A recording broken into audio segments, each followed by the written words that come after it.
Welcome to 99th Monkey Liberty News for Wednesday, June 18th, 2014. The first article today is about something that's been going on. I haven't mentioned it. I have kind of been more, because these 99th Monkey Liberty News entries for the last few weeks have been kind of brief because we're traveling. I have mostly mentioned things that have more personal meaning for me as opposed to things that are, or things that I feel like I have a better understanding of, as opposed to things that you probably are hearing about everywhere, which this is one of, I should say, of which this is one. From Breitbart, illegal immigrants treated better than homeless in U.S. Alex Jones has been talking about this immigrant issue for a few days now. And yesterday we were visiting a friend, and we visited her. We attended a prayer meeting with her in Tulsa. And in this, prayer meeting was this lady who very emotionally described what she had heard on the news about all these poor immigrant children who were being brought into the U.S. because if they weren't brought into the U.S., they were in danger of being child trafficked. And she literally was weeping. I believe she had good intentions, and she just believed a lie, basically. She believed what she heard on the news. And of course, there's some truth mixed in, but it's one side of the story. And of course, the other side of the story that Liberty people are focused on is the fact that this is being done probably partly as a distraction because there are so many other significant things going on. And also just to water down America, to overtax our systems, just more of the same, what has been done, how illegal immigrants have been manipulated and used by the social engineers to defeat America from the inside. And this is a good article. It just kind of encapsulates it, but what I'm bringing to this personally is the experience of actually seeing a person who was very moved, a Christian. And Don and I have been noticing articles and comments about potential for a war between Christians, an ideological war. And what we witnessed yesterday really illustrated to me the real potential for that in a good, solid, Bible-believing church, there are people who are completely misled and have deep misunderstandings of what is actually going on in our country because they watch and believe the mainstream media. So the more Christians we all have Christian friends, the more people we can wake up, the more people we can say, hey, well, have you ever considered this possibility? And let them know the alternative point of view. And we did not do that with a lady yesterday. We were guests. It would not have been appropriate in the setting that we were in, and she was so emotionally charged. She was like a runaway train, and to communicate with somebody who's in that place emotionally is pretty difficult. We did talk to our friend about it, and she said, yeah, I'm completely aware. Most of the people actually at the prayer meeting were completely aware that this lady was misguided. And being in Oklahoma, they have an understanding of the illegal immigrant problem.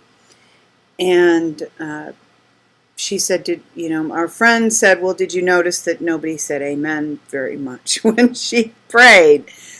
So at least most of the people there, evidently, according to our friend, understood the real issues. But not everyone does, certainly. We can help them as much as possible.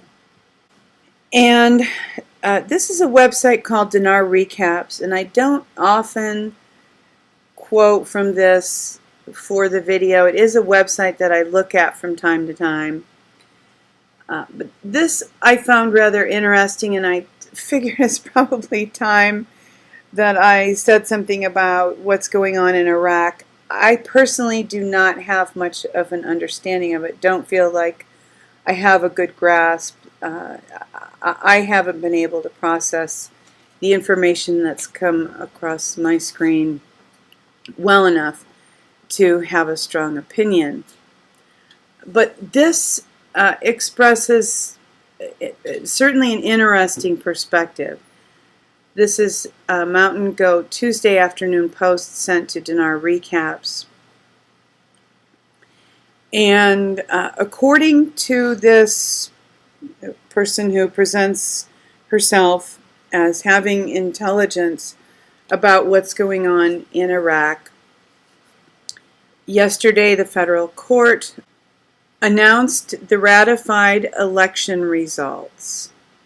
And according to this person, Maliki is no longer the prime minister there. Ahmed Abdel Hadi Chalabi will be the National Alliance coalition's candidate for prime minister. So, according to this person, this is a done deal.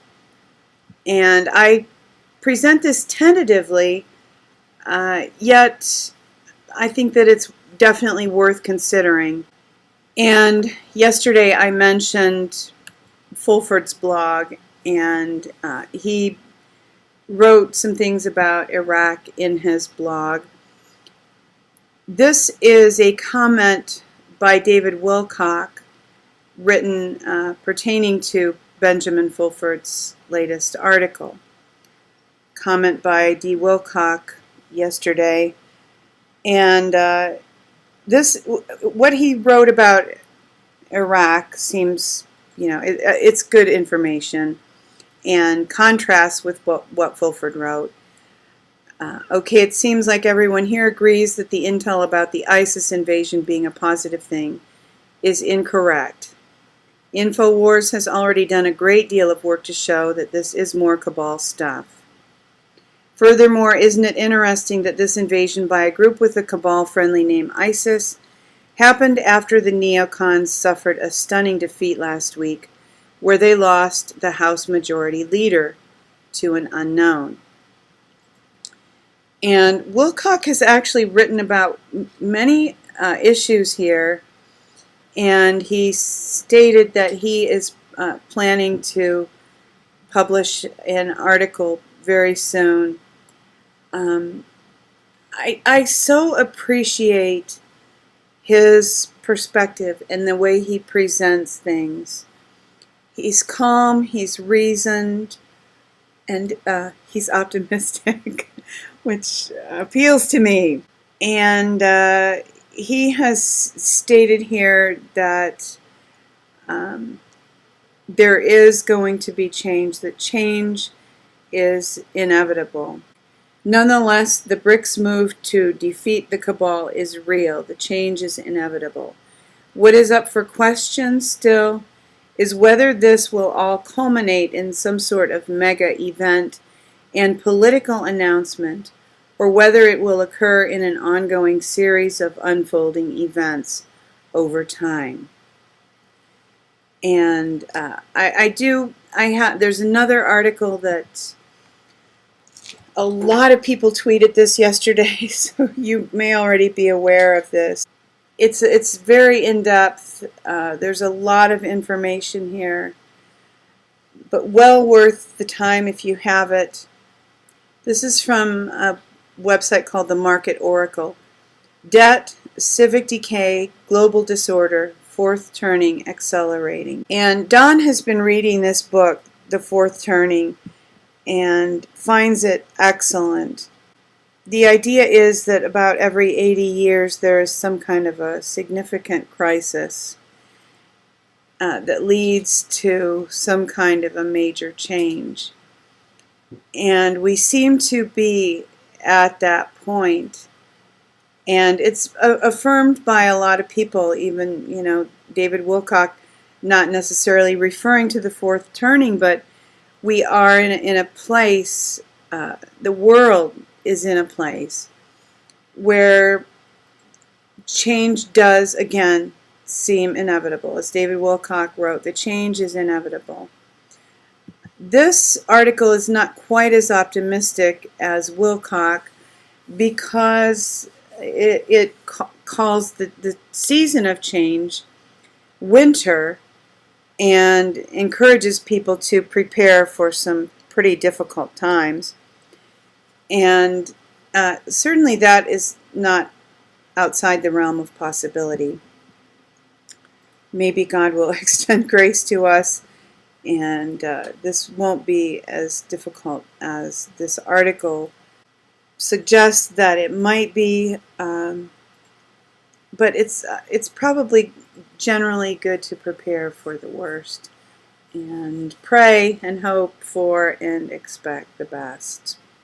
And for good news for today, blogs at naturalnews.com.